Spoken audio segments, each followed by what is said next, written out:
Economics, I mean, it can be a very academic, dry topic, but when you apply it to real world developments, it's actually absolutely fascinating. There's political considerations, social considerations, financial considerations. It's just so multidisciplinary, and you never really know which direction you're going to be pulled into. With the US economy in particular, it is the world's most powerful economy, and the decisions that policymakers make here have implications across the world. There's just so much kind of action in DC in particular. It is the hub of basically all economic policy in the US, and then getting to do it through the global lens of the FT just puts you in a really great position to get to cover things with a slightly different perspective than other publications.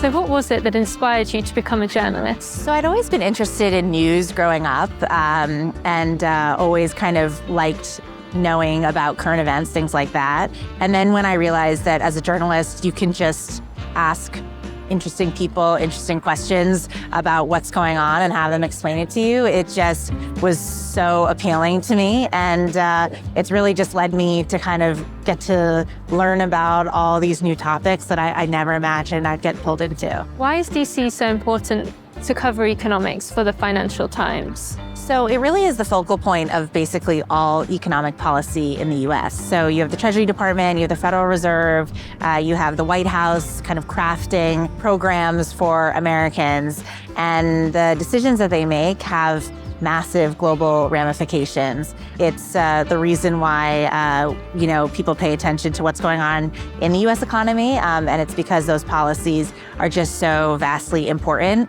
and they're all made here in DC. And what do you think the FT brings to a global reader? So I think the best thing about the FT is how analytical it is. You're never just getting a one-dimensional view on any kind of given topic. You're really getting into the nitty-gritty as to how something came to be, why it matters. And I think that's what makes it so fun to write about.